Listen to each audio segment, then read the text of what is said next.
Somos el equipo 8 y hoy vamos a exponerle el tema de grafos. Bueno, se ha visto anteriormente que en una estructura lineal cada elemento solo puede ir enlazado al siguiente o al anterior, mientras que en la estructura de datos no lineales cada elemento puede estar conectado a cualquier otro componente. Esta estructura de datos se trata en la que cada elemento puede tener varios sucesores y o varios predecesores. Existen dos tipos de estructuras que son los árboles y los grafos, el cual en esta exposición solo nos vamos a enfocar en los grafos. Eh, los grafos es un conjunto de puntos y conjunto de líneas, cada una de las cuales une un punto a otro. Los puntos se llaman nodos o vértices y las líneas se llaman aristas o arcos. También podremos decir que los grafos es un dibujo que tiene una serie de vértices y aristas, donde las aristas sirven para conectar a los vértices. Tal como se muestra en la imagen, lo que nos representa es cómo se relacionan los dos elementos principales que son los nodos y las aristas. Un claro ejemplo de para qué nos podría servir la representación de los grafos sería para poder trazar el comportamiento de las redes de computadoras, donde cada máquina se representa por un vértice y las aristas en la conexión que existe entre las máquinas, tal como se muestra en la imagen. Bueno, también, ¿para qué nos sirve un grafo? Un grafo podría servirnos para poder encontrar el camino más corto que hay entre un nodo a otro nodo, o también para encontrar el camino más eficiente que es realizar para llegar de un vértice a otro vértice. Y aquí tenemos los tipos de grafos, que son tres, que es el no dirigido, el dirigido y el etiquetado. El grafo no dirigido es aquel en el que todas sus aristas son bidireccionales. Podríamos decir que este tipo de grafo no posee una dirección en específico. También está el grafo dirigido, que se caracteriza de que la arista posee un sentido definido, marcada con una flecha. Este puede ser una dirección o puede ser de una bidireccional. Tal como se muestra en la imagen, que la arista es el que define la dirección de un nodo a otro nodo. Y tenemos el grafo etiquetado, que se caracteriza por llevar etiquetas en los grafos. Estas etiquetas pueden ser nombres o números. Comúnmente son etiquetados con números, lo cual los números nos indican el coste del camino, es decir, que para poder trazar el camino hacia un nodo en específico, no es lo mismo ir por un camino que tenga un nodo de coste 1, que tenga el camino ir por el camino que tenga un nodo de coste 5. Se tiene que valorar qué es lo que nos conviene más. Y está en la clasificación de grafos, que tenemos el grafo simple, que es aquel que se acepta una sola arista uniendo dos vértices cualesquiera. Esto es equivalente a decir que una arista cualesquiera es la única que une dos vértices en específico. Está el grafo plano. En este tipo de grafo la arista no se puede cruzar, solo muestra, como se muestra, podemos ver que la arista tiene que rodear todo el grafo para poder llegar al nodo 4, evitando cruzarse con las demás aristas. Está el grafo lineal, que como dice su nombre, es un grafo que si se pone en fila, nos da como resultado un grafo en línea recta. También está el grafo rueda o grafo CN, un grafo que representa un ciclo. Ahí como se ve en la imagen, cada Cada vértice se conecta con el siguiente hasta formar un bucle. También está el grafo KN, que es un grafo donde todos sus vértices se conectan entre sí, como se ve en la imagen. Todos los vértices están conectados con al menos una arista. Y por último está el grafo KMN o grafo bipartido completo, que todos los vértices de uno de los subconjuntos de la partición están conectados a todos los vértices del segundo subconjunto y viceversa. Es decir, que en la imagen, como lo vemos, hay dos grupos, uno de 3 representado con el color azul y el otro de 5 protagonizado por el color rojo. Vemos cómo dentro de un grupo no existe ningún vértice que se conecte entre ellos, pero fuera del grupo se conectan todos.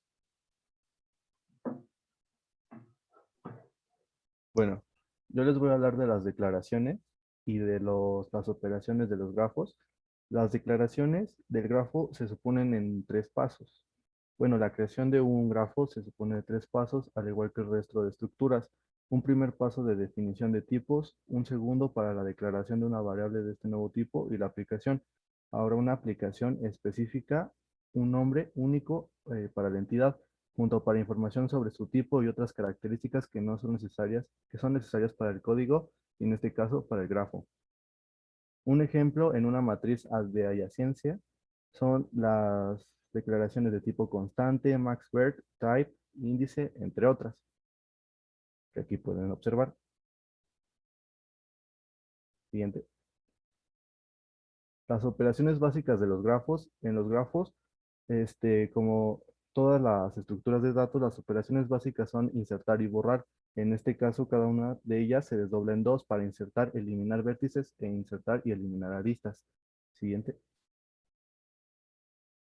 Para insertar una arista, necesitamos tener una I y una J para una matriz, suponiéndolo así, para así asignar a la celda correspondiente el valor true. Para un grafo dirigido, las filas representan el vértice de origen I y las columnas representan el vértice de destino J.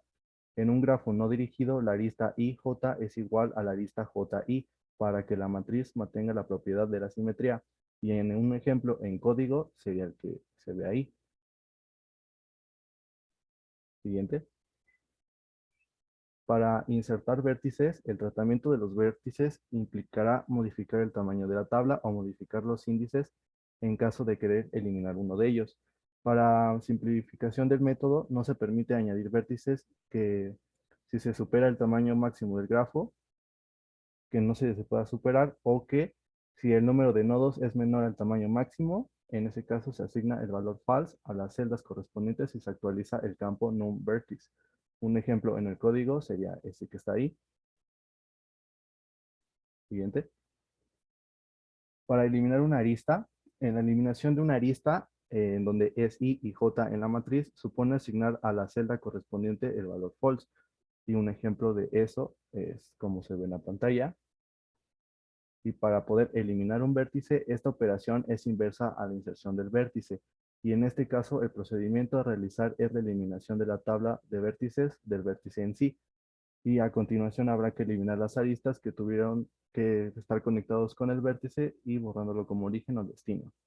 También hay otras operaciones que se consideran las operaciones adicionales que pueden seguir e incluir un grafo y son muy variadas. Además de las clásicas de búsqueda de un elemento o recorrido del grafo, también podemos encontrar con ejecución de algoritmos que busquen caminos más cortos entre vértices o recorridos del grafo que ejecutan algunas operaciones sobre todos los vértices visitados, por citar algunas operaciones de las más usuales.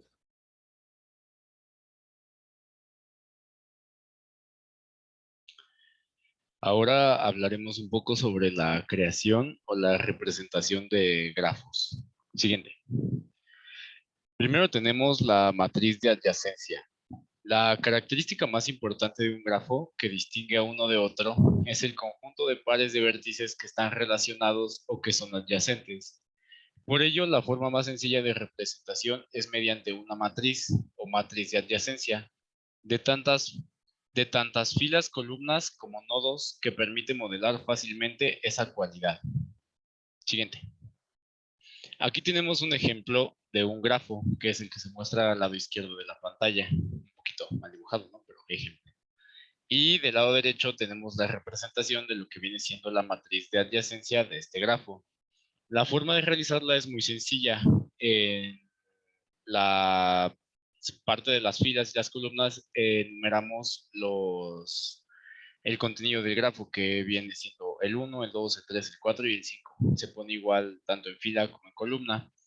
Y la forma de llenar la tablita es fijándote en cuál está conectado con cuál. Por ejemplo, el 1 no está conectado con el 1, por eso su casilla se llena con un 0. El 1 sí está conectado con el 2, entonces se llena con un 1. El 1 tampoco está conectado ni con el 3 ni con el 4, por eso se llenan ambos con un 0. Y con el 5 sí está conectado, por eso se llena con un 1.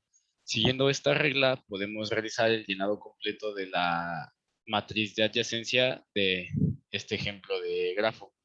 Siguiente.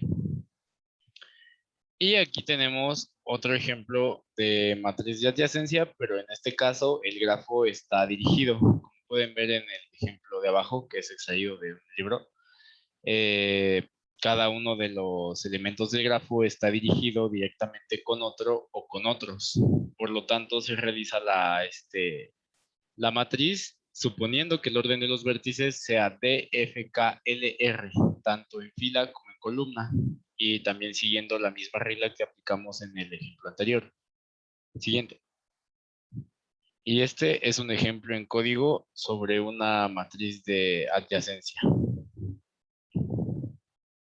Siguiente.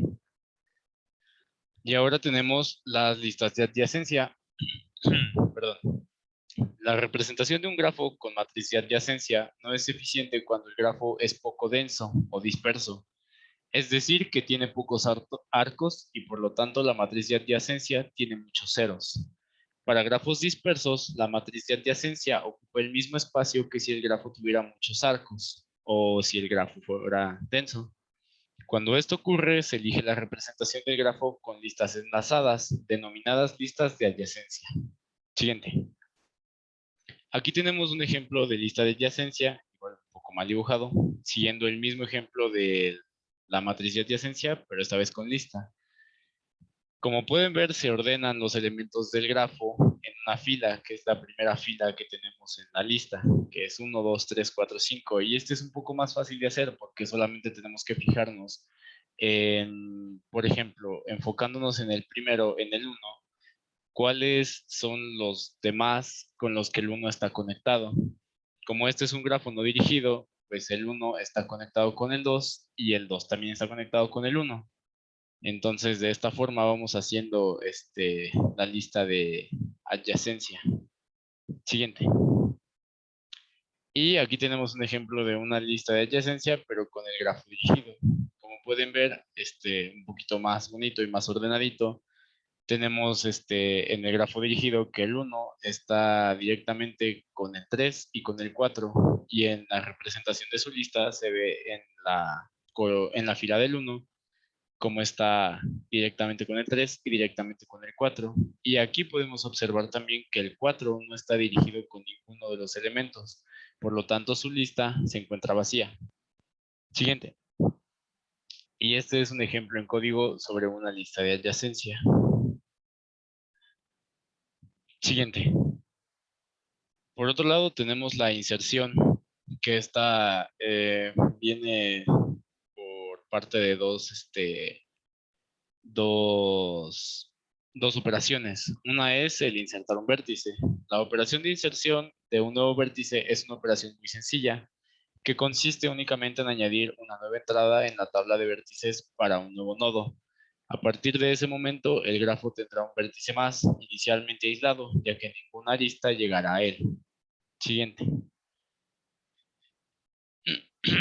En el caso de las matrices de adyacencia, la operación se vería plasmada de la siguiente manera. Siguiente.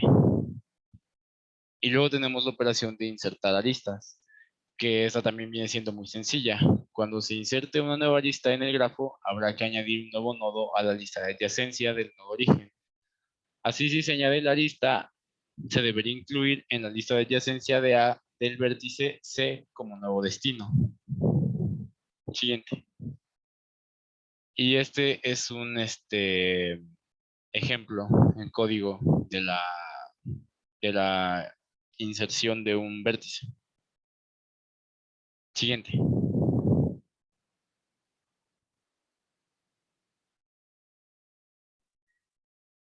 La búsqueda de grafos trata básicamente de encontrar un camino más óptimo o más corto entre dos nodos para minimizar el número de pasos a realizar de este.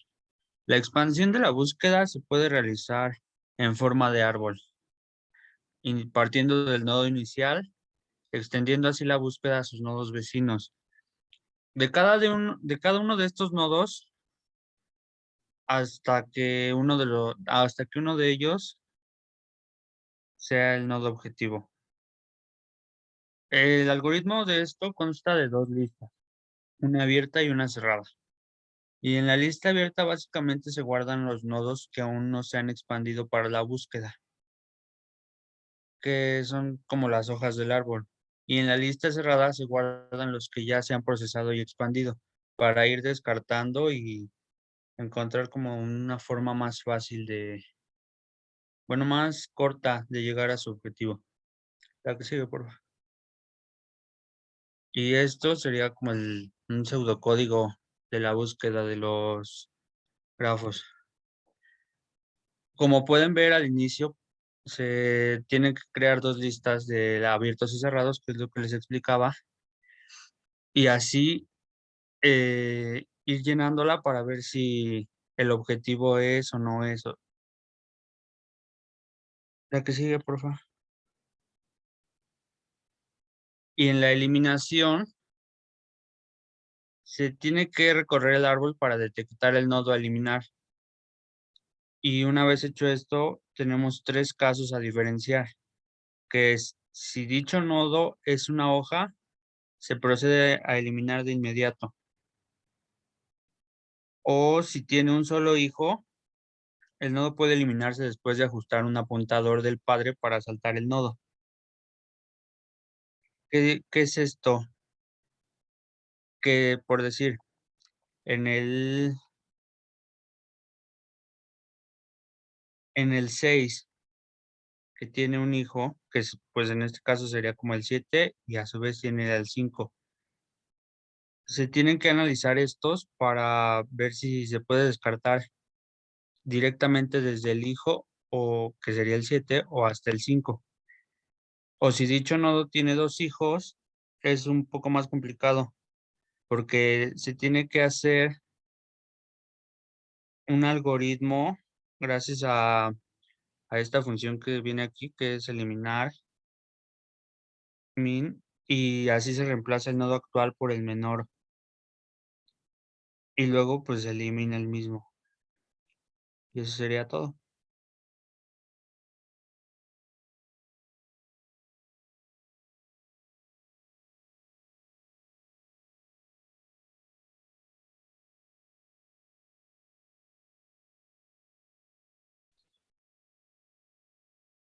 Y por nuestra parte, eso sería todo. Eh, Muchas gracias a todos por su atención y si tienen alguna duda pueden preguntar. Si podemos, la respondemos. Si no, pues una disculpa.